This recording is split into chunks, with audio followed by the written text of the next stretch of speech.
Tem um tipo de filme que você não consegue parar de assistir mesmo sabendo que vai doer. Não dói no sentido de ser ruim, tá? Dói porque ele te força a olhar para algo que a gente prefere não encarar.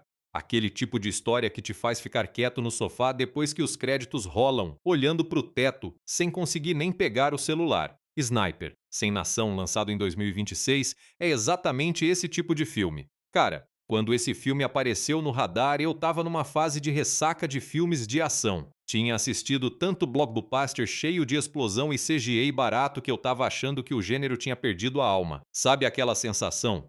Você vê o trailer, tem um cara com fuzil, explosão, música dramática e você já sabe o final antes de sentar na cadeira. Pois é, eu tava nessa. Mas aí chegou Sniper, Sem Nação e jogou tudo isso pela janela. Olha, a franquia Sniper existe desde 1993. Mais de 30 anos. Pensa bem nisso. 30 anos de atiradores de elite, de missões secretas, de soldados que fazem o serviço sujo que o governo não pode assumir publicamente. E em todos esses anos, com todos esses filmes, a franquia foi se adaptando, evoluindo, trocando de rosto, mas nunca perdendo aquele DNA central. O sniper é um homem sozinho no campo, e a decisão que ele toma em frações de segundo pode mudar o curso da história. Agora, em 2020, esse DNA foi levado a um extremo que ninguém esperava. E adivinha? Funcionou demais. O título já entrega tudo. Sem Nação. Não é só uma frase de efeito para colocar no pôster. É a premissa inteira do filme condensada em duas palavras. O protagonista não é um herói com bandeira costurada no ombro.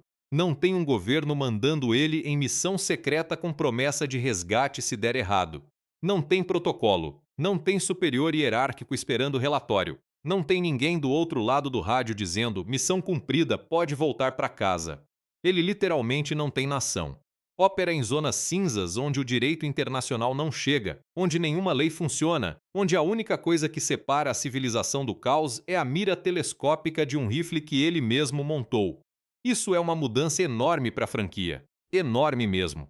Sabe o que eu mais ouvia dos fãs da série antes desse filme sair? Que os últimos capítulos tinham perdido um pouco da crueza do original. Tinham ficado mais polidos, mais hollywoodianos, no sentido mais superficial da palavra. As missões eram épicas, os efeitos eram bons, mas faltava aquele fio de tensão que te fazia segurar o braço do assento. Aquela sensação de que qualquer coisa poderia dar errado a qualquer momento e não ia ter ninguém para salvar o herói.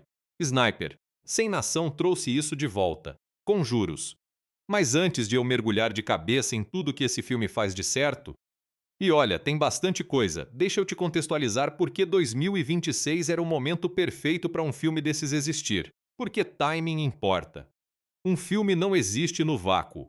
Ele conversa com o mundo em que é lançado. E esse mundo estava pronto para essa conversa de um jeito que talvez não tivesse estado em nenhum outro momento da década. A gente está vivendo numa era onde a ideia de Estado-nação está sendo questionada em todos os fronts. Sabe aquele conceito de que você nasce num lugar, esse lugar te protege, você deve lealdade a esse lugar e em troca recebe proteção, identidade, pertencimento?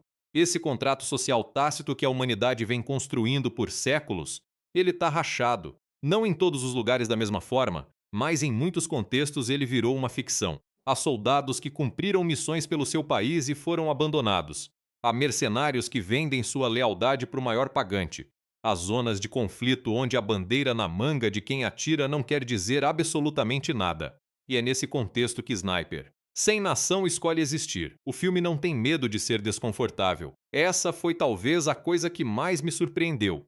A produção claramente tomou uma decisão consciente de não suavizar as arestas morais da história. Quando o protagonista faz uma escolha que você sabe que é a única choice que ele tinha, mas que ainda assim é uma escolha horrível por qualquer parâmetro moral que você queira aplicar, o filme não vai para um ângulo de câmera que amenize o peso daquilo. Não tem música crescendo para te dizer como você deve se sentir. Você fica lá, olhando para a tela, e tem que resolver isso com você mesmo. Cara, quando foi a última vez que filme de ação te deixou assim?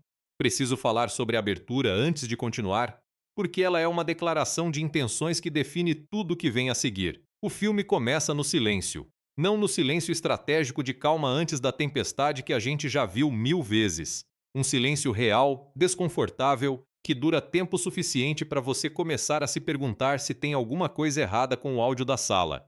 E nesse silêncio, a câmera vai mostrando uma paisagem. Não tem nada espetacular nessa paisagem. É terra, rocha, vegetação seca. Poderia ser qualquer lugar do mundo onde a vida é dura e o estado é uma ideia abstrata. E aí você vê um olho, só um olho, através de uma mira telescópica. E esse olho não está tenso, está calmo. De uma calma que é perturbadora demais para ser natural. É a calma de alguém que aprendeu a desligar partes da sua humanidade que o resto da gente usa como bússola moral. Nesse momento, antes de qualquer nome aparecer na tela, antes de qualquer diálogo, você já sabe que esse filme vai ser diferente. E olha que coisa interessante. Durante os primeiros 15 minutos do filme, você não sabe o nome do protagonista, não sabe de onde ele veio, não sabe para quem ele trabalha. Tudo o que você sabe é o que ele faz e como ele faz. E essa escolha narrativa é muito mais poderosa do que pode parecer à primeira vista, porque remove qualquer ilusão de contexto que poderia te fazer julgá-lo antes de entender. Você não pode dizer, ah, mas ele é americano, ou ah, mas ele trabalha para lá do X. Você só vê um homem fazendo uma coisa muito específica, muito precisa, com uma frieza assustadora. A franquia Sniper tem esse recurso de nos apresentar atiradores que operam nas sombras, mas nunca tinha chegado tão perto dessa zona de ambiguidade total logo de cara. Nos outros filmes, a lealdade do protagonista, mesmo que questionada em alguns momentos, nunca era verdadeiramente colocada em dúvida. Havia sempre uma bandeira, uma missão, um código. Aqui o código existe, mas ele é inteiramente pessoal. Não há governo que o endosse. Não há general que o aprove. É o código de um homem que decidiu o que é certo e errado baseado numa filosofia forjada em campo, não em academia, não em tratados internacionais, não em princípios constitucionais. E isso, meu amigo, minha amiga, é o coração pulsante de Sniper, sem nação. Mas tem um outro aspecto que eu quero que você carregue com você enquanto a gente vai explorando esse filme ao longo desse vídeo. É um aspecto que vai aparecer em cada camada da análise: a solidão. Não a solidão glamourosa do herói solitário que a gente vê nos filmes de ação convencionais. Aquele cara durão que não precisa de ninguém, e isso é apresentado como uma qualidade. Não, a solidão em Sniper. Sem nação é uma ferida. É mostrada como o custo mais alto que existe, mais alto que qualquer missão, mais alto que qualquer perigo físico. A solidão de um homem que passou tanto tempo operando fora de qualquer estrutura social reconhecível que não sabe mais como existir dentro delas, que olha para um grupo de pessoas jantando e ri-se juntas e sente algo que não é exatamente inveja, mas é alguma coisa próxima disso. Uma estranheza, um distanciamento, como se ele estivesse olhando através de um vidro para uma espécie que ele conheceu em algum momento distante. Esse é o Sniper de 2026. E a equipe que fez esse filme entendeu que para contar essa história de forma honesta, precisavam de atores que fossem além da musculatura e da pose. Precisavam de olhos que transmitissem abismo. E cara, eles acertaram na escolha. Mas sobre tudo isso, sobre o elenco, sobre a direção, sobre as escolhas técnicas brilhantes, sobre os bastidores e as histórias que quase impediram esse filme de ser feito, sobre o impacto que ele já está causando desde que chegou nas telas. Tudo isso a gente vai destrinchar nesse vídeo de um jeito que você não vai encontrar em nenhuma outra análise. Então, se você chegou até aqui, tá ligado que hoje não vai ser aquele vídeo superficial de gostei ou não gostei. Hoje a gente vai fundo.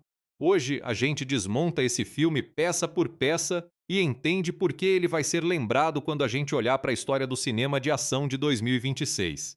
Porque ele representa uma virada na franquia mais longeva do subgênero de filmes de sniper que Hollywood já produziu. E porque, acima de tudo, ele fala de coisas que importam muito além do entretenimento. Bora? Certo? Agora que você já tem o contexto emocional do que estamos lidando, deixe eu apresentar o filme de forma mais estruturada. Porque Sniper?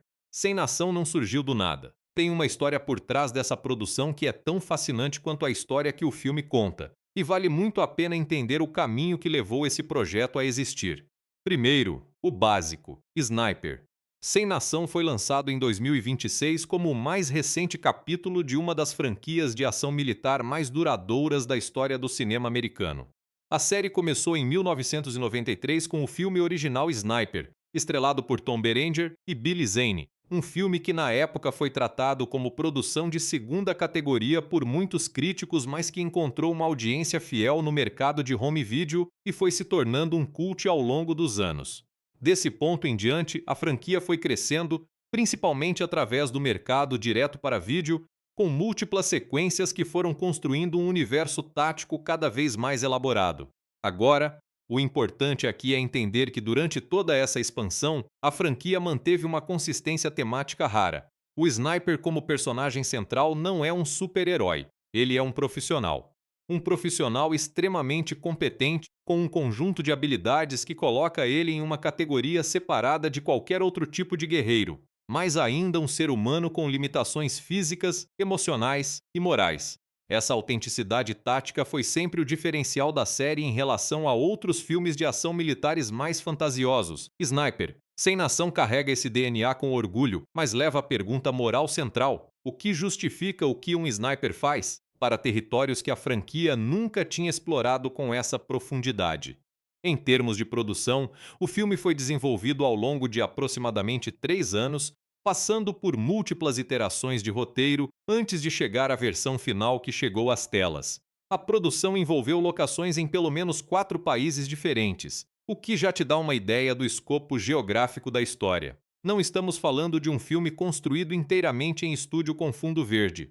Parte do que faz Sniper sem nação visualmente impactante é que muito do que você vê é real. Aqueles ambientes áridos, aquelas estruturas semi-destruídas, aquela luz que parece filtrada por poeira e história, é tudo locação.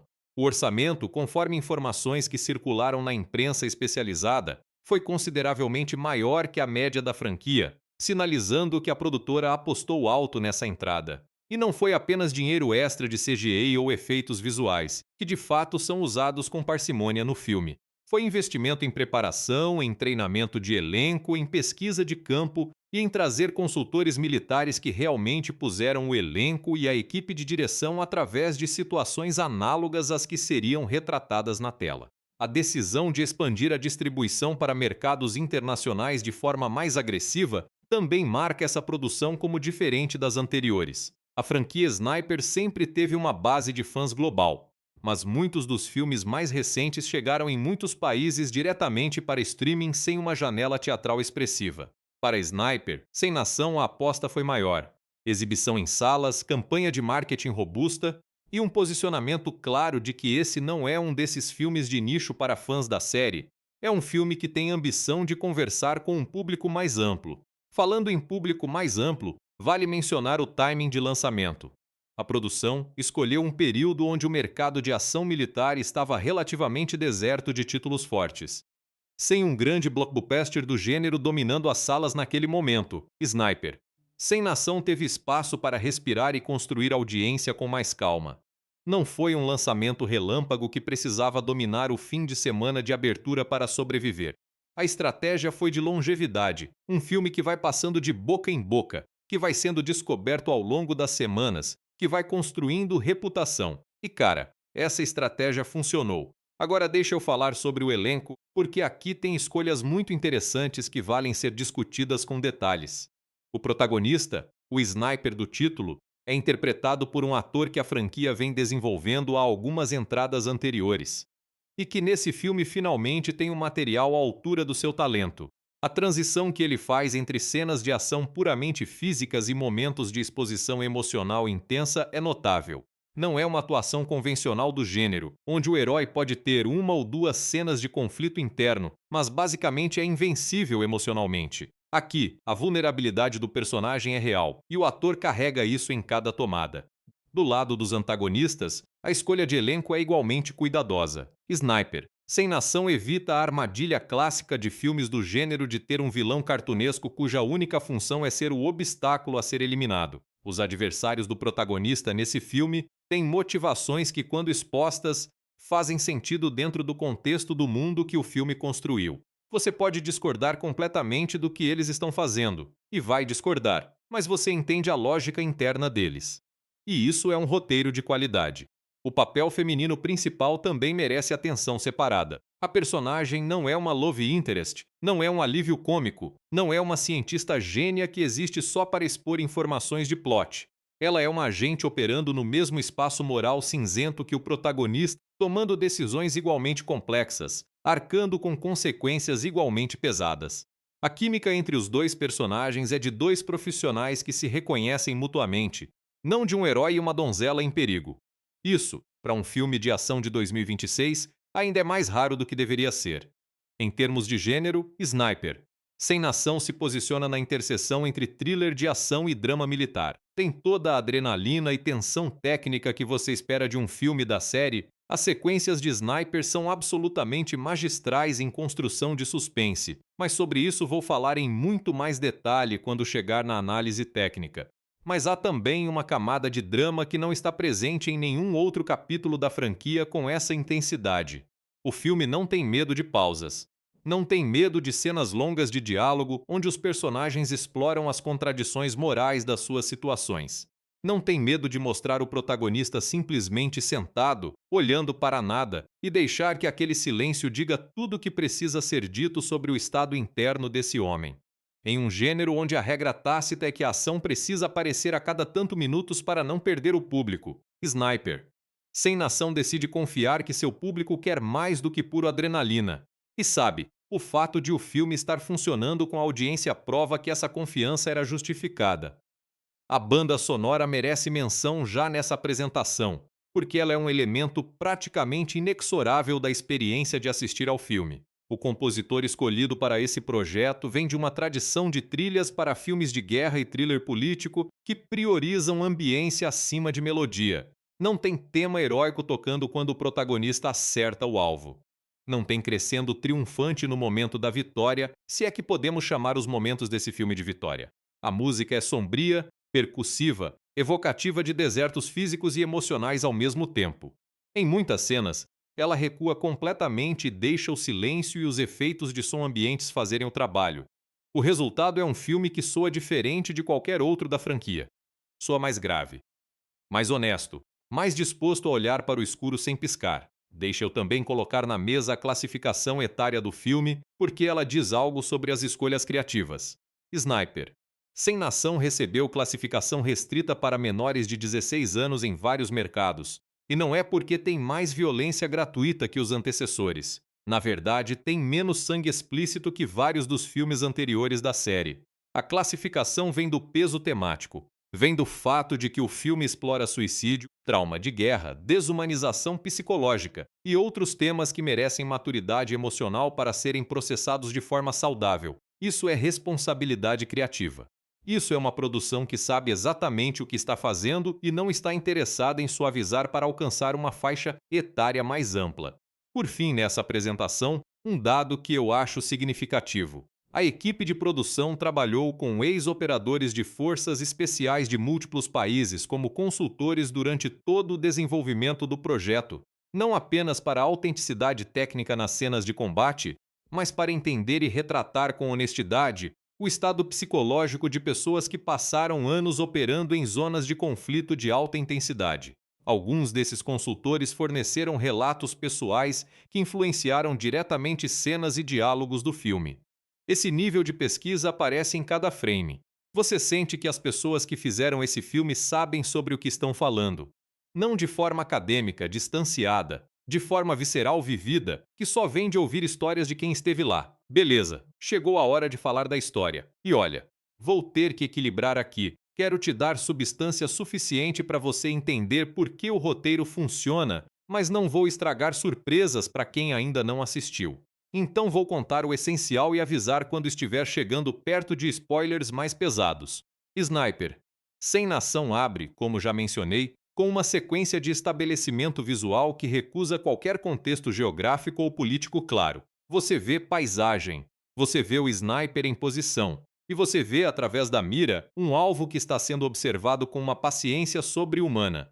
Essa primeira sequência dura mais do que qualquer cena de abertura dos filmes anteriores da franquia, e essa escolha de ritmo é deliberada. Ela força o espectador a entrar no modo mental do protagonista. A espera, a observação, a contenção de impulso, a consciência de que agir no momento errado é pior do que não agir. O alvo dessa primeira cena não é quem você esperaria. É um homem de aparência completamente comum, vestindo roupas civis, em um mercado local.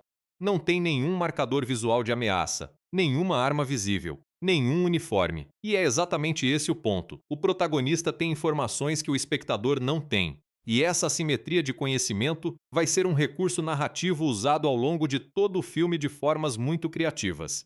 Quando o tiro acontece, e acontece, porque a questão nunca foi se ele atiraria, mas como e quando, o filme corta abruptamente para um ambiente completamente diferente. Um espaço urbano, desenvolvido, com toda a burocracia e hierarquia de uma organização de inteligência funcionando a pleno vapor.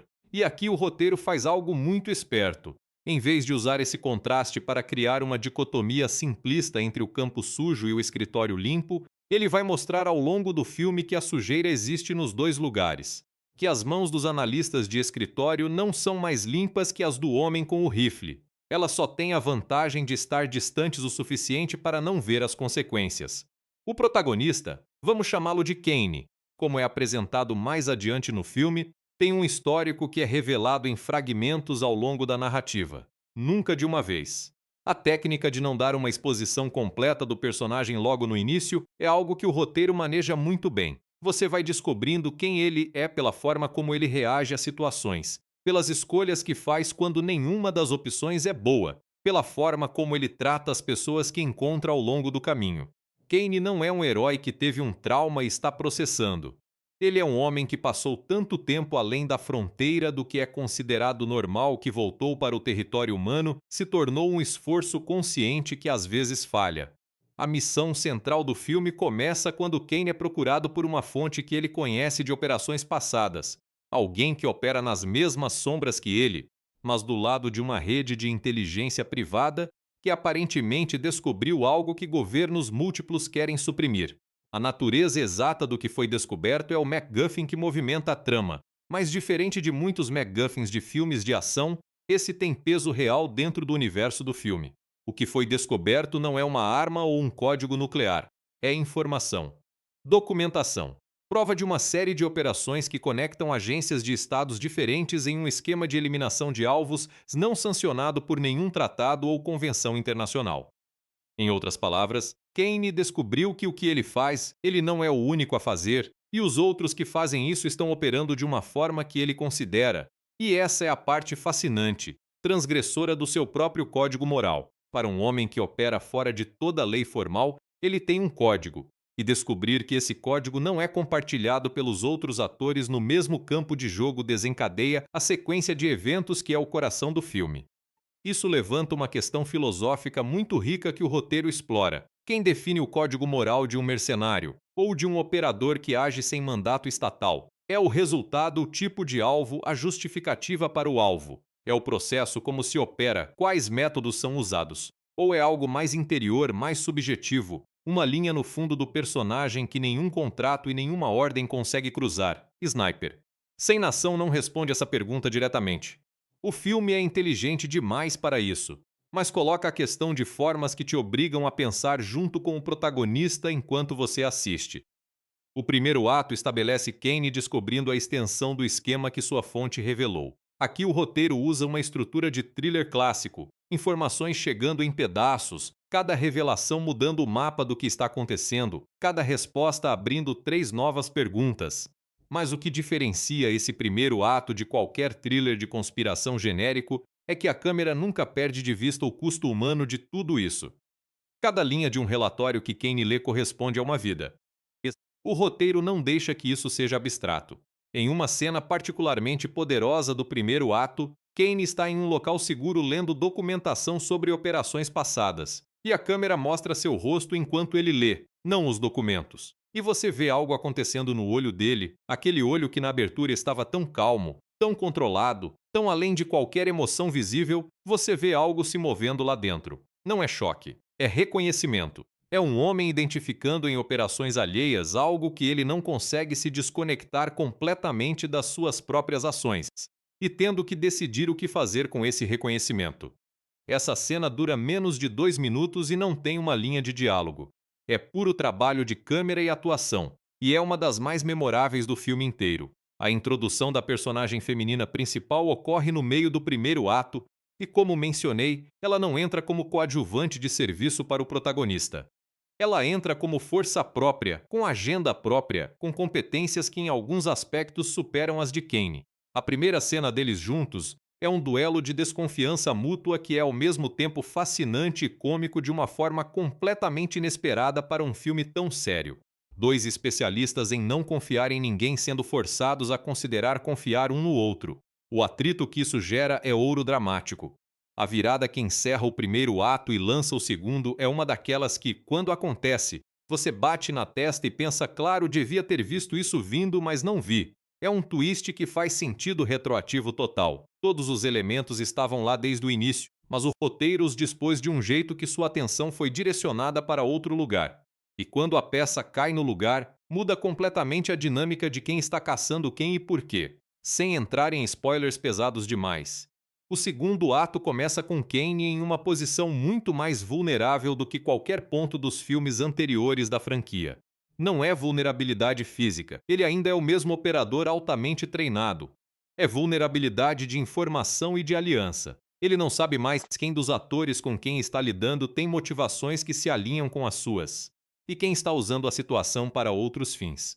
E nesse estado de incerteza radical, o filme coloca ele através de uma série de situações que testam cada faceta do seu caráter. Uma escolha narrativa que o segundo ato faz com muita coragem é colocar Kane em uma posição onde a ação heróica convencional do gênero seria catastroficamente errada. O momento em que outro filme colocaria o protagonista partindo para uma sequência de ação deslumbrante, aqui o roteiro escolhe que a coisa certa a fazer é ficar quieto, esperar e deixar algo doloroso acontecer sem interferência. E o filme filma a dor de Kane fazendo isso de um jeito que é difícil de assistir. Não é violência explícita que é difícil de assistir. É a violência de conter a si mesmo quando todo instinto grita para agir. Isso, cara, é escrita de personagem de alto nível. O segundo ato de Sniper, Sem Nação, é onde o filme realmente mostra a profundidade do que está tentando fazer. A estrutura de thriller, com toda a sua maquinaria de plot twists e revelações progressivas, continua funcionando a pleno vapor. E para quem assiste puramente como filme de ação, esse segundo ato entrega muita coisa. Mas para quem está prestando atenção nas camadas mais finas, esse é o segmento onde o filme faz sua tese mais importante. Vou explicar do que estou falando. Ao longo do segundo ato, Kane vai se deparando repetidamente com outras pessoas que, como ele, operam sem nação. Mercenários de outros países, operadores de inteligência privada, extremistas que têm causas próprias. E o filme não os apresenta como versões inferiores de Kane, como antagonistas a serem eliminados simplesmente porque estão do lado errado. Em vez disso, mostra as filosofias distintas que cada um dessas figuras tem sobre o que justifica o que fazem. Um personagem em particular que surge no meio do segundo ato e rapidamente se torna uma das presenças mais perturbadoras do filme. É um operador que tem um código tão rígido quanto o de Kane, mas diametralmente oposto em seus valores fundamentais. As cenas entre esses dois são um duelo filosófico que acontece em paralelo ao duelo físico, e o roteiro tem a inteligência de não deixar claro até muito tarde quem vai vencer qual dos dois duelos. Porque a vitória física não garante a vitória moral, e o filme sabe disso. Há uma sequência no segundo ato. Preciso falar dela sem spoilers demais, então vou ser cuidadoso. Que acontece em um espaço urbano abandonado, à noite, onde Kane precisa navegar uma situação que colocou dois grupos de civis em perigo real por razões completamente diferentes. O filme poderia ter tornado isso numa sequência de ação pura e ter saído vitorioso no entretenimento. Em vez disso, o roteiro escolhe tornar isso numa sequência de tomada de decisão moral em tempo real, onde cada movimento de Kane é uma aposta sobre que conjunto de consequências ele é capaz de arcar. A sequência é filmada de um jeito que maximiza a desorientação. A câmera compartilha a perspectiva limitada de Kane. Você não vê mais do que ele vê, não sabe mais do que ele sabe. E quando uma decisão é tomada e as consequências se desdobram, o filme fica com aquelas consequências por tempo suficiente para que elas tenham peso. Não corta logo para a próxima cena de ação. Fica ali. Deixa você olhar para o que aconteceu. Eu ouvi de pessoas que assistiram o filme que essa sequência foi o momento em que elas perceberam que estavam assistindo a algo diferente, que o filme havia ganhado um nível de seriedade que transformou o que poderia ter sido só entretenimento competente em algo que vai ficar com elas. A personagem feminina, que descobrimos se chamar Mira, um nome que carrega a óbvia referência à mira de um rifle, mas também ao sentido português de olhar, de ver, tem o seu momento definidor igualmente no segundo ato. E acontece de uma forma que inverte as expectativas de gênero do cinema de ação de maneiras que são ao mesmo tempo sutis e poderosas. Mira não é salva por Kane em nenhum momento. Não há cena onde ele aparece no momento certo para tirar ela de perigo. Em vez disso, é ela quem disponibiliza informação crucial no momento certo para salvar a operação deles, e é ela quem assume a liderança em um segmento crítico da história enquanto Kane precisa se reposicionar. A dinâmica entre eles evolui ao longo do segundo ato de desconfiança calculada para uma espécie de respeito mútuo que nunca se torna sentimentalidade. Eles não se apaixonam, não têm um momento de intimidade que humaniza a parceria. O que existe entre eles é mais interessante. O reconhecimento de que são talvez as únicas pessoas no mundo que conseguem entender completamente o peso do que o outro carrega, porque carregam o mesmo peso. Tem uma conversa entre Kane e Mira, bem no fim do segundo ato, nas vésperas do clímax, que é um dos melhores diálogos escritos num filme de ação em anos. Eles estão discutindo, em termos completamente práticos e despojados de sentimentalismo, o que acontece quando você passa de um certo ponto numa vida como a deles. Se é possível voltar. Se voltar é algo que ainda significa alguma coisa para pessoas como eles. É uma conversa que parece natural, improvisada até, mas que na verdade foi claramente trabalhada com muito cuidado no roteiro. Cada linha tem peso, cada pausa tem significado. O clímax do filme acontece em um local que é uma escolha muito deliberada de simbolismo, uma fronteira. Não a fronteira oficial, o posto de controle com bandeiras e agentes uniformizados. A fronteira real, o espaço físico indefinido entre dois territórios soberanos onde nenhum tem jurisdição clara e onde pessoas que operam sem nação se movem com liberdade que cidadãos comuns não teriam. Essa fronteira é o palco perfeito para o confronto final, porque é literalmente um não-lugar. Um lugar que existe nos mapas, mas que na prática é o espaço onde as regras são feitas por quem tiver mais poder naquele momento específico. E o clímax usa esse ambiente para fazer sua declaração final sobre o que significa operar nesse espaço. O custo, o poder e a solidão fundamental de ser um agente sem Estado. O confronto final é tático, muito bem construído, com preparação e execução que fazem sentido dado o que sabemos sobre todos os personagens. Não há soluções mágicas. Kane não se torna de repente invencível. Mira não aparece salvando o dia com um recurso que não estava estabelecido. Tudo o que acontece no clímax decorre organicamente do que foi construído antes. E a resolução, e aqui preciso ser muito cuidadoso para não spoiler, não é uma vitória limpa. O filme não termina com todos os problemas resolvidos, com os maus punidos e os bons recompensados. O que existe no final é algo mais parecido com uma continuação de sobrevivência do que com uma vitória. Kane está no mesmo lugar que estava antes, talvez de uma forma ligeiramente diferente, mas a estrutura que criou as condições para toda a história continua existindo. Isso poderia frustrar espectadores que querem a catarse convencional do gênero. E provavelmente frustrou alguns. Mas para quem se engajou com as questões que o filme levanta, essa resolução é a única que teria sido honesta. Porque as questões sobre lealdade, sobre código moral individual versus estrutura institucional, sobre o que um ser humano pode carregar e ainda assim funcionar, essas questões não têm resolução limpa. Nunca tiveram. E um filme que pretendesse ter essas questões como seu coração e depois as resolvesse em 90 minutos estaria mentindo. Sniper. Sem nação prefere a verdade desconfortável ao conforto da mentira satisfatória. Uma última nota sobre a estrutura narrativa antes de seguir. O filme usa um recurso de flashbacks de forma muito econômica. Não tem a construção fragmentada estilo memória traumática que muitos filmes de guerra usam excessivamente.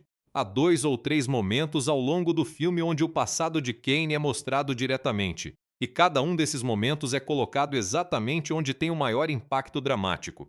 O roteiro não explica Kane através desses flashbacks, não os usa como biografia simplificada, os usa para mostrar os momentos onde as escolhas que ele fez foram forjadas, os pontos de bifurcação que criaram o homem que você está acompanhando agora. Essa parcimônia é sabedoria de roteirista experiente. Menos é mais quando se trata de backstory, o suficiente para contextualizar, não o bastante para tirar o mistério que mantém o personagem interessante. Sabe quando um filme tem personagens que você fica pensando depois que acabou? Que você fica se perguntando o que acontece com eles depois que a câmera para de filmar. Sniper. Sem nação tem isso. E tem isso em spades, como diriam os americanos, a abundância. Então bora falar de cada um deles de forma mais detalhada. Kane, o homem sem nação Kane, não é um personagem fácil de gostar. E eu acho que essa foi uma escolha criativa totalmente consciente. O roteiro não está interessado em te vender Kane como herói. Não tem o arco de redenção onde o durão de coração frio descobre a ternura que existe dentro de si. Kane é o que é, um produto de circunstâncias e escolhas que o colocaram num lugar além das categorias convencionais de herói e vilão. O que o torna fascinante é a sua consistência interna. Ele tem um código, e esse código, por mais estranho que possa parecer para qualquer estrutura moral convencional, é aplicado com uma integridade que acaba sendo, paradoxalmente, admirável. Quando Kane recusa uma ordem que contradiz seu código, não é drama ou rebeldia adolescente. É um homem operando a partir de um conjunto de princípios que pagou um preço alto para definir e que não está disposto a vender barato. O ator que interpreta Kane, e preciso dizer, a atuação aqui é genuinamente de nível. Ele tem esse olhar que transmite uma vida inteira de vigília sem nunca parecer posando. Um olhar que foi construído através de horas de observação de operadores reais, de conversas com consultores militares, de trabalho físico intenso que muda a forma como um corpo habita o espaço. Kane anda de um jeito, fica parado de um jeito, entra numa sala de um jeito, e tudo isso foi construído com intenção. O momento mais revelador de Kane vem, curiosamente, não em uma cena de confronto ou ação. Vem em uma cena de aparente normalidade, onde ele está em uma cidade e passa por um parque onde tem crianças brincando. A câmera o segue, e você vê ele parar por um momento, olhar para aquilo. E na sua face tem algo que é o oposto do que você veria no rosto de qualquer personagem de ação convencional nesse momento. Não há nostalgia, não há desejo de uma vida normal. Há uma contemplação fria do que aquilo é, como se fosse uma espécie diferente que ele está observando com curiosidade científica. E aí ele continua andando. Essa cena de 20 segundos me disse mais sobre quem Kane é do que 10 minutos de diálogo expositor poderia ter feito. Mira, a que vê tudo Mira é, na minha opinião, o personagem mais bem construído do filme. E digo isso com o maior respeito pela performance de Kane, que é excelente. Mas Mira tem algo que é mais difícil de conseguir em cinema. Ela é completamente competente sem ser nunca uma fantasia de perfeição. Ela comete erros. Não erros de ingenuidade ou impulsividade, erros de cálculo, erros de informação, erros que decorrem de fazer julgamentos em tempo real com dados incompletos. O tipo de erro que qualquer pessoa razoável poderia cometer na situação dela. E o filme trata esses erros com respeito. Não os usa para criar perigo artificial ou para deixar quem salvar o dia. Os usa para mostrar a precariedade fundamental de operar no espaço que ela escolheu, ou que escolheu ela. Essa ambiguidade sobre quanto de sua situação foi escolha consciente e quanto foi circunstância que fechou outras opções é um dos fios mais interessantes do personagem. A cena onde Mira conta, de forma muito breve e quase casual, como chegou a fazer o que faz é uma das mais bem escritas do roteiro. Ela não conta uma história de tragédia, não tem um momento dramático de ruptura que a definiu. Ela conta, com aquele tom pragmático que caracteriza o personagem ao longo de todo o filme, que foi uma série de pequenas decisões, cada uma razoável dado o contexto em que foi tomada, que a levaram para onde está agora, e que em nenhum momento singular do caminho havia um sinal claro de aqui você está cruzando uma linha que não vai poder voltar. Isso é devastador de uma forma que não tem nada a ver com melodrama. É devastador porque é reconhecível, porque funciona para pessoas reais em situações muito diferentes da dela. A lógica de cada passo fez sentido dado o anterior, é como a maioria dos seres humanos acaba em lugares que nunca planejaram chegar. O antagonista principal. O espelho não vou nomear esse personagem para não comprometer um twist importante, mas preciso falar dele porque é uma das peças mais bem pensadas do filme. O antagonista principal de Sniper. Sem Nação tem uma relação com Kane que é estabelecida antes da narrativa do filme começa. Há uma história entre eles que é revelada progressivamente, e cada revelação sobre essa história recontextualiza as cenas que já aconteceram de uma forma que te faz querer rever partes do filme com as novas informações. O que torna esse antagonista tão efetivo não é que ele é ameaçador, embora seja, é que ele é um argumento contra Kane. Ele é a versão de Kane que seguiu um conjunto diferente de princípios para um lugar diferente, e o filme deixa absolutamente claro que a diferença entre eles não é de bondade ou maldade inatas, mas de escolhas.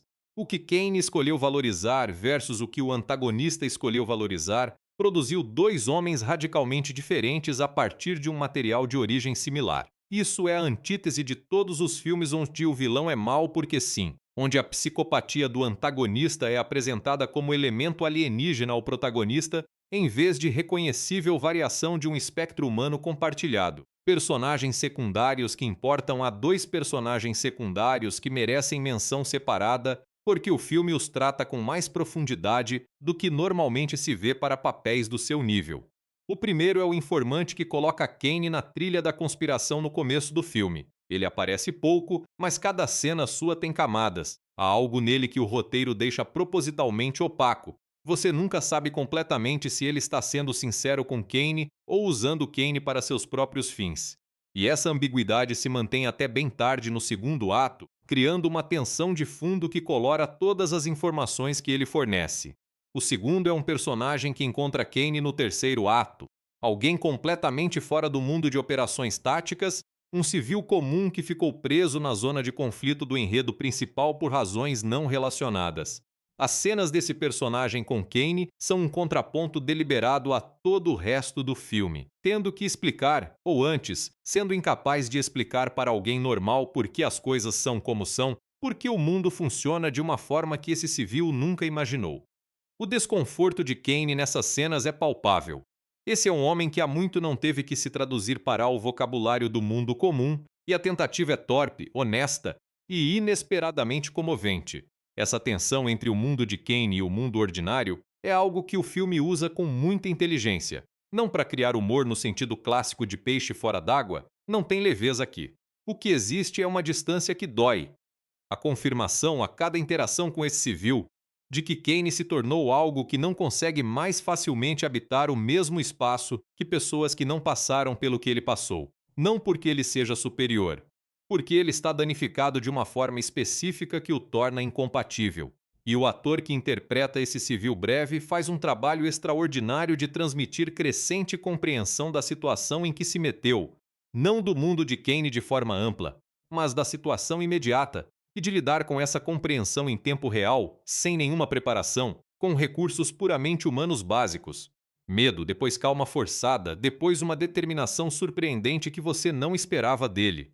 A relação entre todos esses personagens, Kane, Mira, o antagonista, o informante e o civil, cria uma tapeçaria que faz Sniper, sem nação, sentir muito mais habitado do que a maioria dos filmes de ação. Não é só um protagonista se movendo através de um mundo de obstáculos a serem superados. É um conjunto de consciências em colisão, cada uma carregando sua própria lógica interna, seu próprio conjunto de lealdades e contradições, e o resultado dessas colisões é o que chamamos de narrativa. Direção de cinema de ação é uma arte que não recebe crédito suficiente. A gente fala muito de diretores de drama, de art house, de ficção científica conceitual, mas direção de ação, especialmente ação tática, realista, que depende de tensão construída gradualmente em vez de espetáculo visual imediato, exige um conjunto de habilidades muito específico que pouquíssimos profissionais dominam completamente. O diretor de Sniper. Sem nação é um desses poucos. Antes de qualquer coisa, a escolha de ritmo. Esse é o aspecto técnico de direção que mais me impressionou assistindo ao filme. O diretor claramente fez uma decisão consciente de não se submeter à tirania do corte a cada 3 segundos que infectou o cinema de ação mainstream desde meados dos anos 2000. Sniper. Sem nação tem planos longos, tem cenas que respiram. Tem momentos onde a câmera simplesmente observa, sem corte, sem movimento compensatório, sem música enchendo o silêncio. Isso requer confiança.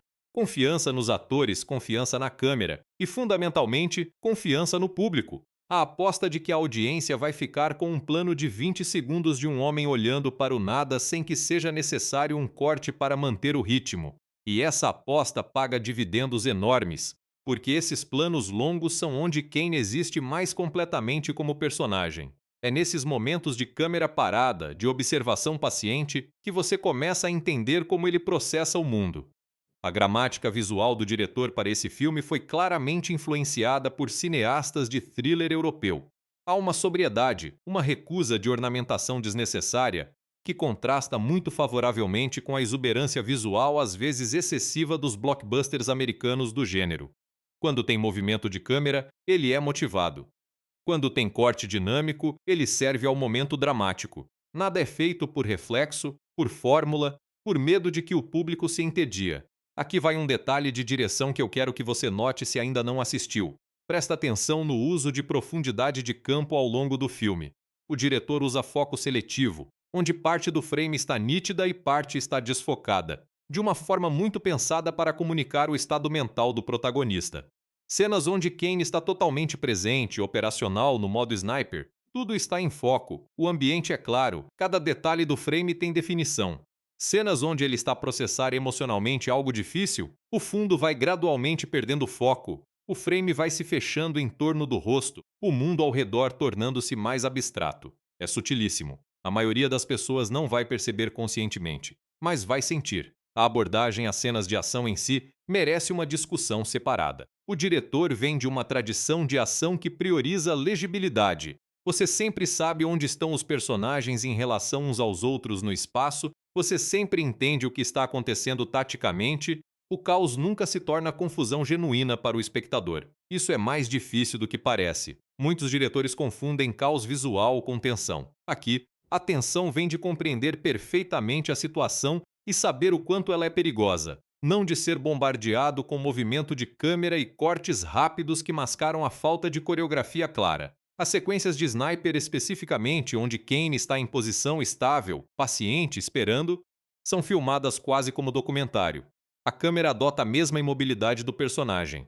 O tempo se alonga. O espectador entra num estado de hiperatenção que espelha o estado mental de um atirador esperando a janela certa. E quando a janela chega e a decisão é tomada, o contraste com o silêncio que precedeu é fisicamente impactante. Uma escolha de direção que gerou muita discussão entre quem assistiu. Há 3 momentos no filme onde a câmera adota, brevemente, a perspectiva subjetiva de Kane, literalmente o ponto de vista através da mira telescópica.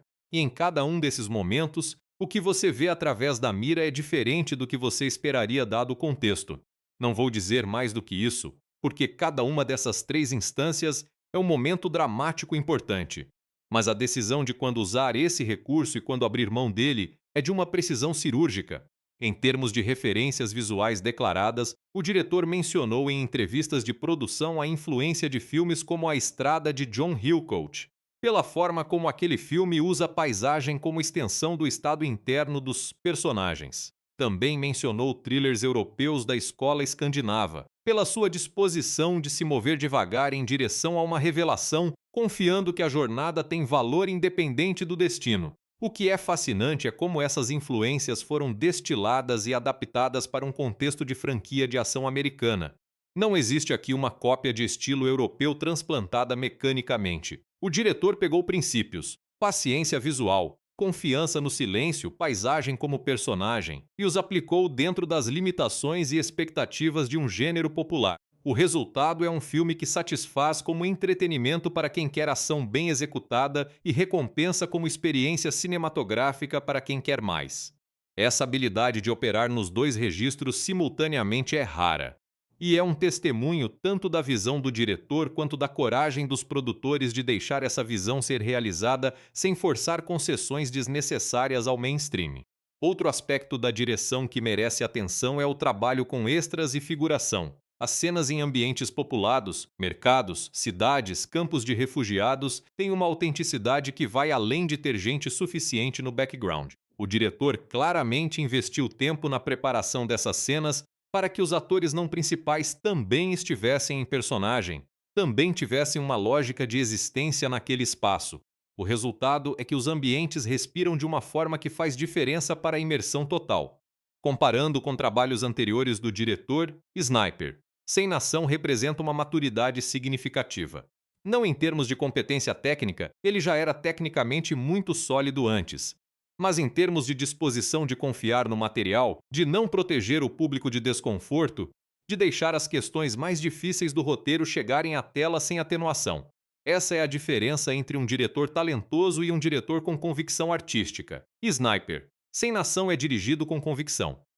Cara, a história de como Sniper, Sem Nação chegou às telas é quase tão boa quanto o próprio filme. E não digo isso de forma leviana, é um caso de desenvolvimento que envolveu mudanças radicais de roteiro, disputas criativas que quase destruíram o projeto, a pandemia de consequências tardias que afetou cronogramas de produção, e uma aposta final que pouca gente achava que ia funcionar. Tudo começa com o roteiro. O script que está nas telas hoje é a quarta versão completa de um projeto que foi concebido originalmente de forma muito diferente. A ideia inicial, conforme relatos da equipe criativa, era continuar mais diretamente o fio narrativo de entradas anteriores da franquia. Uma sequência mais convencional, com o mesmo protagonista estabelecido, em uma missão que expandia o universo de formas predizíveis. Essa versão chegou a ser desenvolvida até um roteiro completo, e então os relatos diferem sobre quem exatamente foi o catalisador, que é muito comum em processos criativos colaborativos. Alguém leu aquele roteiro e fez a pergunta que mudou tudo. Isso é bom, mas é o que a série precisa agora. A resposta que emergiu das discussões seguintes foi não. O consenso entre os criadores mais centrais do projeto era que a franquia estava num momento em que a continuidade segura seria o pior movimento possível.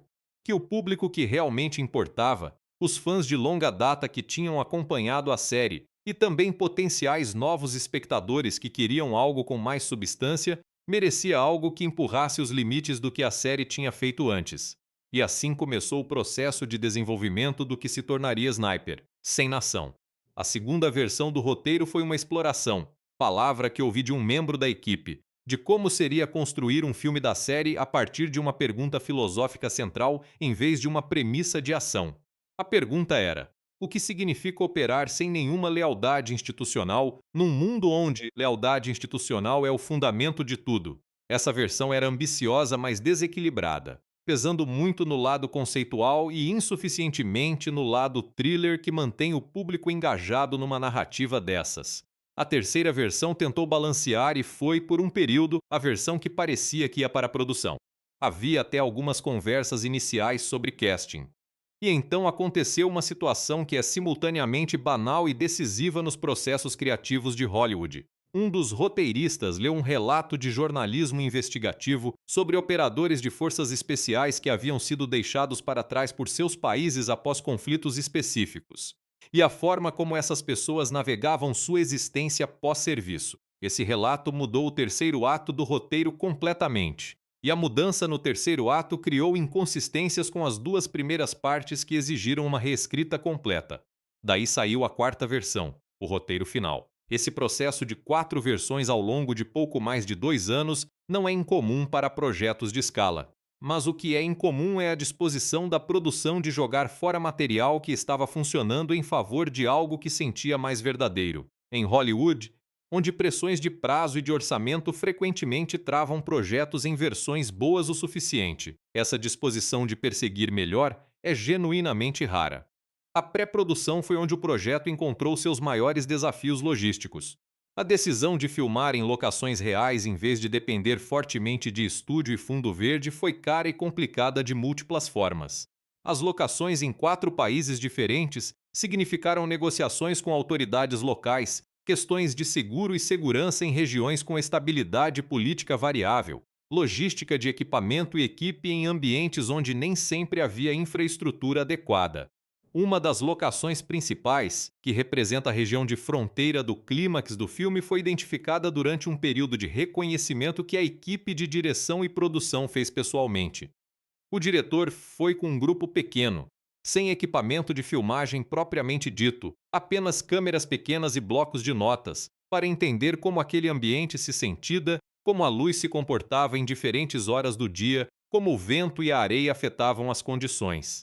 Esse tipo de preparação física, de habitar o espaço antes de filmá-lo, aparece no resultado final de formas que nenhuma reconstrução de estúdio conseguiria replicar. O treinamento do elenco foi outro elemento central da pré-produção. Filmes da franquia Sniper sempre priorizaram autenticidade tática, e para esse capítulo a preparação foi particularmente rigorosa. O protagonista passou meses trabalhando com consultores ex-militares não apenas em técnica de tiro, que qualquer ator pode aprender a nível funcional num prazo razoável, mas em como um sniper existe num ambiente. Como se move, como escolhe posição, como avalia terreno, como controla a respiração em situações de alta pressão. Não para que o ator virasse um operador real, mas para que seu corpo internalizasse suficiente desses padrões para que na câmera parecesse natural. Esse tipo de preparação também teve um efeito psicológico no elenco que o diretor soube usar. Atores que passaram tempo com veteranos ouvindo histórias reais, entendendo o peso real do que esses personagens carregam, chegaram ao set com uma seriedade que se traduz em cada cena. Não é profissionalismo de atores bons fazendo seu trabalho, é algo mais carnal, mais visceral. É gente que passou tempo suficiente perto da realidade que está tentando representar para ter medo genuíno de fazer isso de forma desonesta. As filmagens tiveram seus próprios desafios.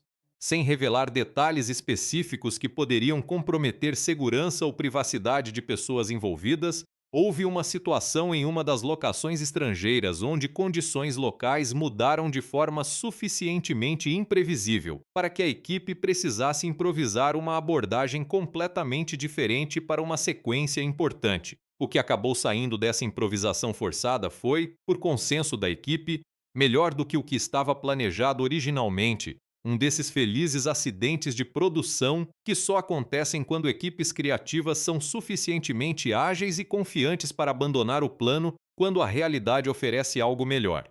A pós-produção foi onde o som ganhou sua dimensão definitiva.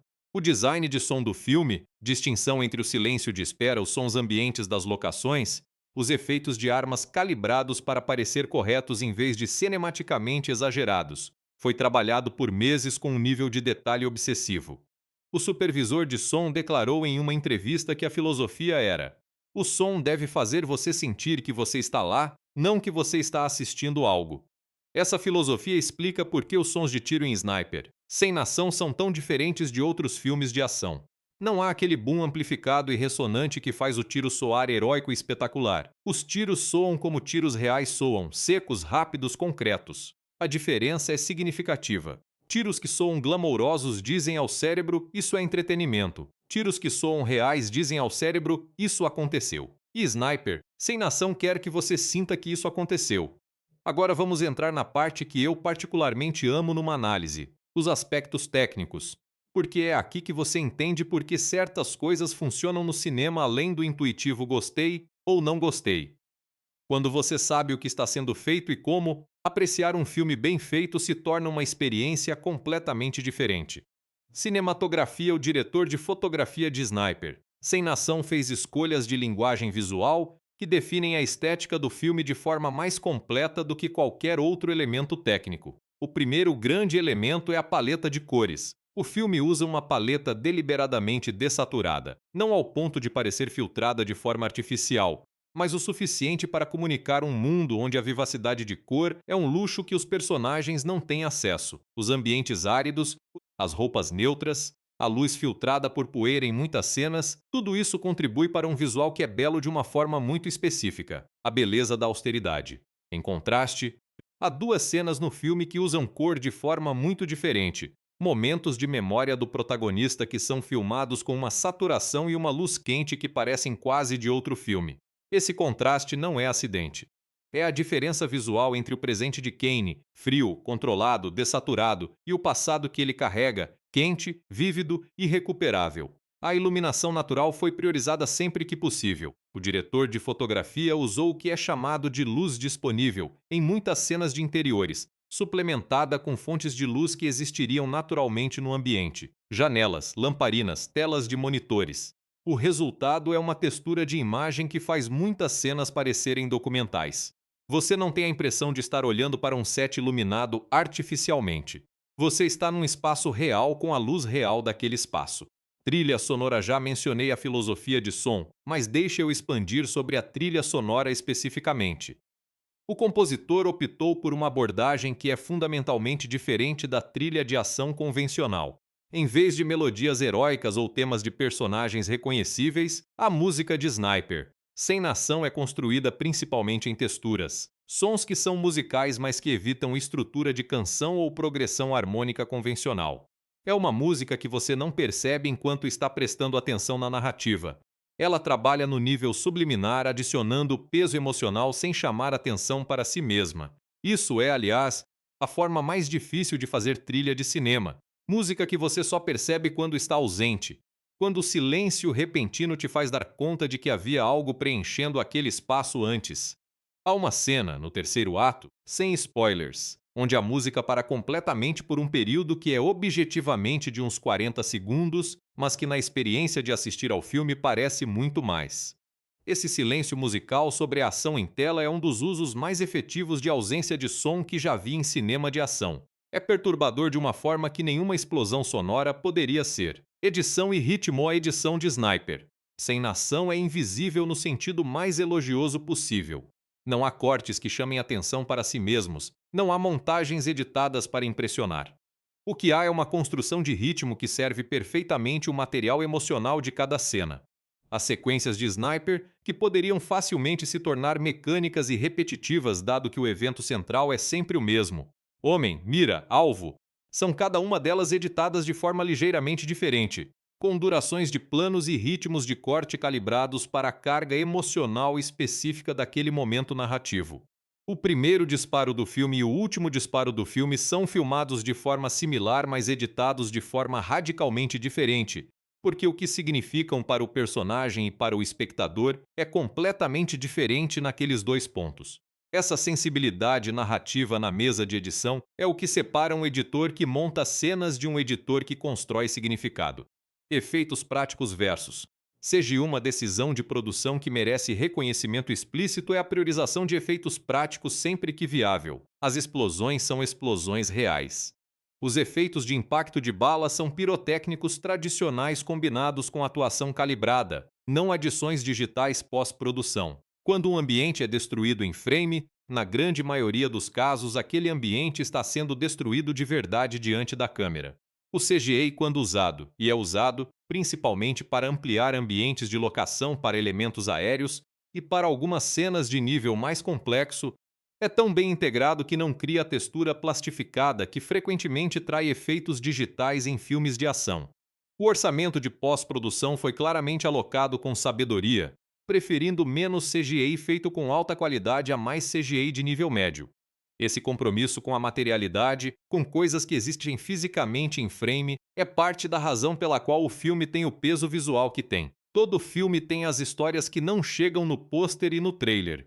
As histórias que circulam entre a equipe, que vazam em entrevistas meses depois do lançamento, que os fãs coletam com o carinho de arqueólogos. Sniper, sem nação, tem a sua cota de bastidores fascinantes, e alguns deles revelam coisas sobre como o filme foi feito que vão mudar a forma como você vai revê-lo. Vamos começar pelo que pode ser o fato de bastidores mais surpreendente de toda a produção.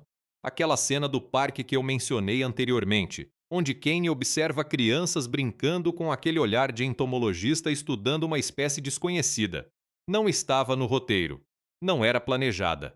Era uma das locações de passagem que a equipe usou para a movimentação entre dois sets, e o ator, já totalmente dentro do personagem naquele dia de filmagem, simplesmente ficou ali por um momento enquanto a câmera rodava para coberturas de continuidade.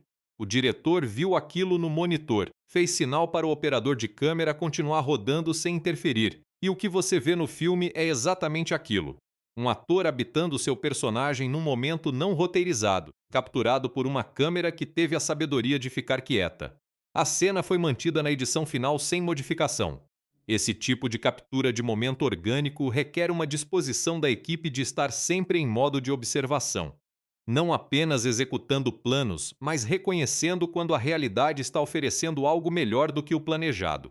Outro bastidor que circulou amplamente, a relação entre os dois protagonistas principais durante as filmagens foi no início genuinamente difícil.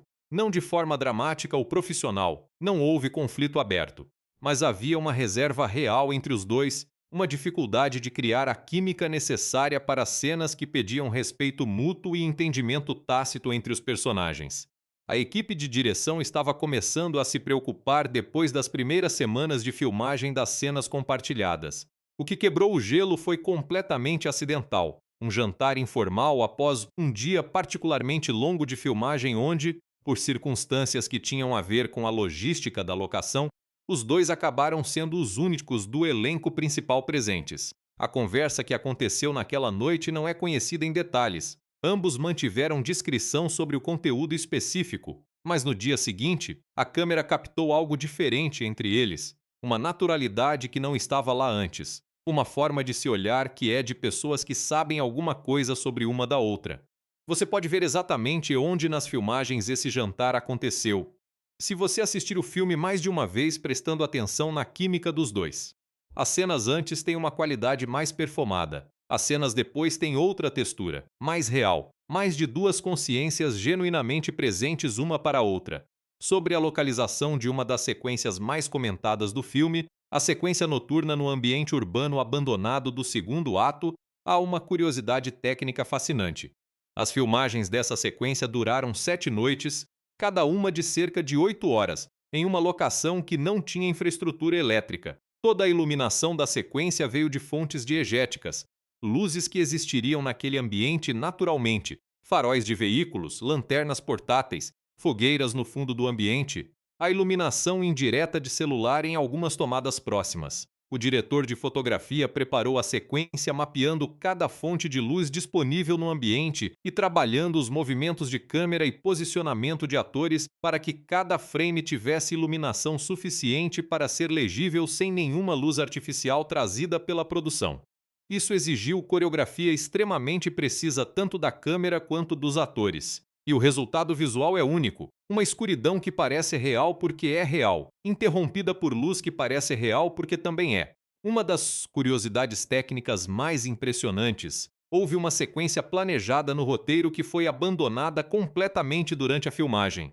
Era uma sequência de ação em espaço aberto que na pré-produção havia sido coreografada com grande detalhe. Quando a equipe chegou no local e começou a realizar as primeiras passagens, o diretor percebeu que havia algo fundamentalmente errado na escala do espaço em relação ao que estava tentando comunicar.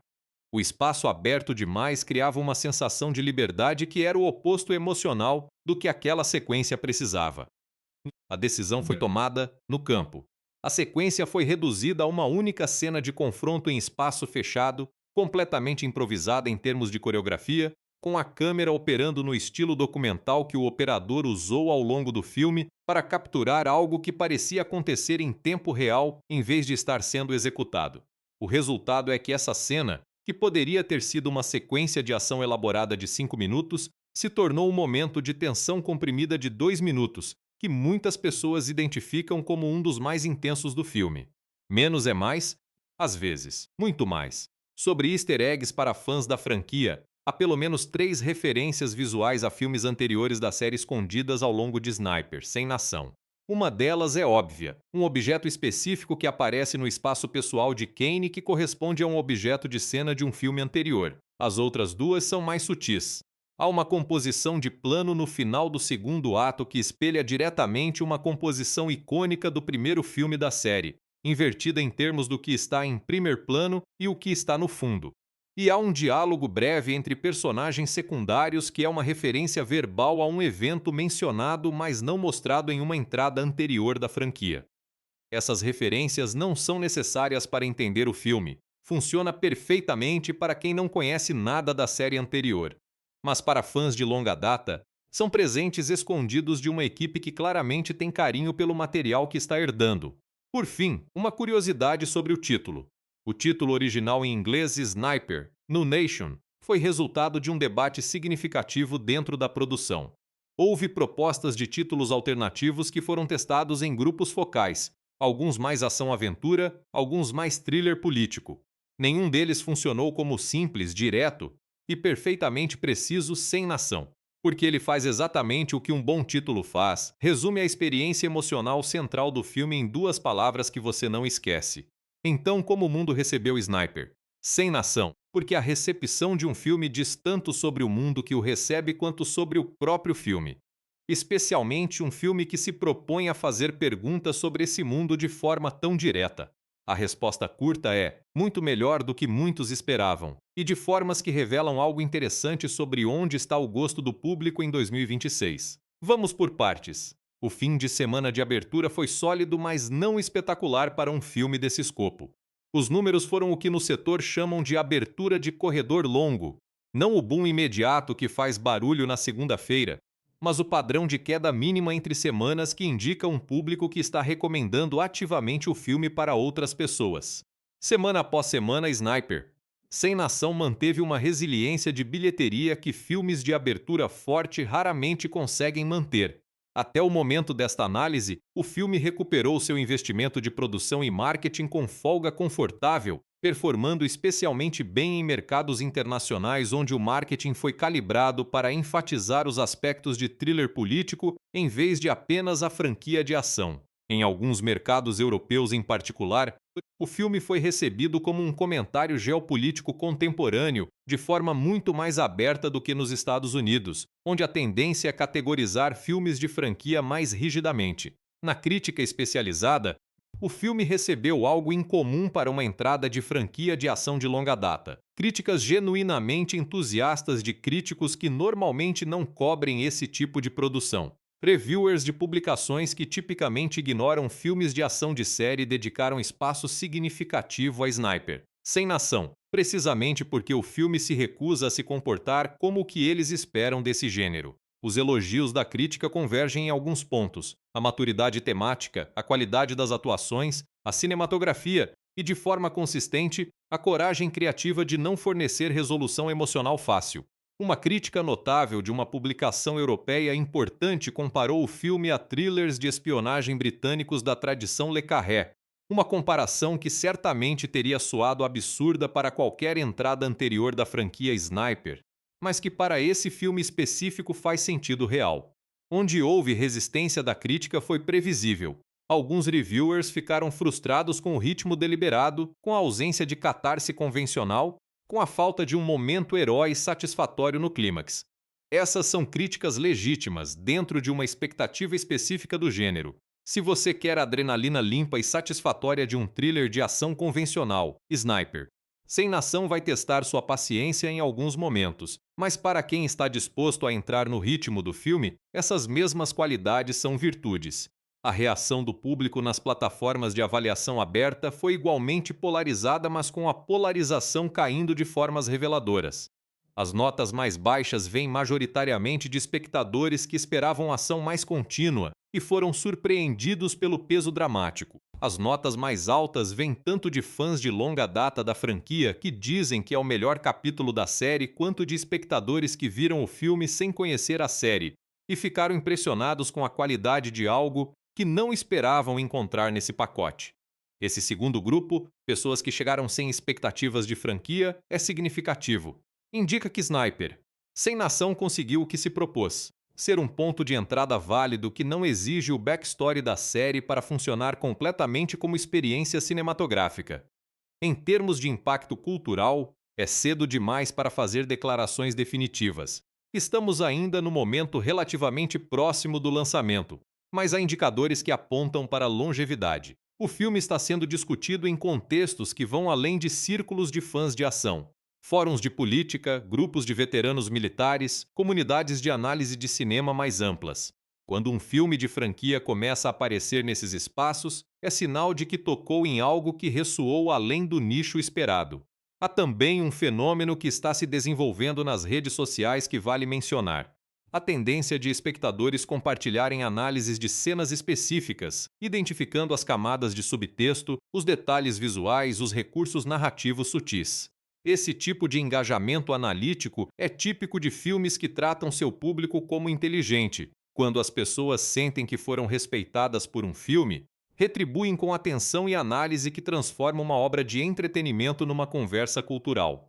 Sniper, Sem Nação, está claramente nessa categoria. Em prêmios, o circuito de premiações de 2026 está apenas começando, mas já houve reconhecimento em categorias técnicas que frequentemente antecipam atenção maior mais adiante: design de som, cinematografia, e há uma conversa nascente sobre a performance principal que veremos se ganha tração conforme o ciclo de premiações avança. Para a franquia Sniper como um todo, o impacto imediato desse filme foi de renovação de credibilidade. Uma série que havia sido tratada como B-movie de serviço direto para a maioria da sua existência subitamente está sendo discutida no mesmo fôlego que outras grandes franquias de ação de qualidade. Isso não é trivial. É o resultado direto de uma aposta criativa bem feita. de uma equipe que poderia ter feito o filme seguro e escolheu fazer o filme verdadeiro. Tô chegando no fim desse vídeo e antes de qualquer coisa quero agradecer você que ficou aqui comigo ao longo de tudo isso. Porque esse foi um vídeo longo, denso, de um filme que pede muito do seu espectador. E se você ficou até aqui é porque você também quer mais do cinema do que apenas 2 horas de entretenimento descartável. Então deixe eu fechar com o que me parece mais importante dizer sobre Sniper. Sem nação. O legado de um filme se constrói ao longo do tempo, e é sempre arriscado fazer declarações definitivas sobre o que vai durar e o que vai ser esquecido. Cinema está cheio de obras que foram celebradas no lançamento e sumiram, e de obras que foram ignoradas e se tornaram clássicos. O tempo é o árbitro que não pode ser apelado. Mas há coisas que podemos dizer sobre Sniper. Sem nação com razoável confiança, mesmo agora. Primeiro, ele vai ser o ponto de referência para a franquia daqui para frente. Da mesma forma que certos filmes dentro de franquias longas se tornam o padrão pelo qual os outros são medidos. O ponto onde a série encontrou sua versão mais profunda de si mesma. Esse capítulo tem essa qualidade. Qualquer sequel ou spin-off que vier depois vai ser comparado a este, e essa é uma barra alta. Segundo, ele vai envelhecer bem. Filmes que apostam em autenticidade emocional e profundidade moral, ao invés de referências culturais momentâneas e tecnologia visual de ponta, têm vantagem enorme com o tempo. A questão que Sniper, Sem Nação coloca, o que significa ter um código num mundo sem regras, não vai ficar menos relevante. Se alguma coisa, à medida que o mundo continua seu processo de erosão das estruturas institucionais que sustentavam as noções tradicionais de Estado e lealdade, essa questão vai ficar mais urgente. Terceiro, ele demonstrou algo importante sobre o público de cinema de ação, que esse público está com fome de algo mais nutritivo do que o que tem recebido. Que quando você trata espectadores de ação como adultos inteligentes capazes de processar ambiguidade moral, eles não se afastam. Eles vão e recomendam para outros, e ficam pensando no filme depois de sair do cinema. Isso é uma lição que ouso dizer que vai influenciar produções vindouras do gênero. Mas o que me parece mais duradouro em Sniper, Sem Nação não é nada disso. É mais simples.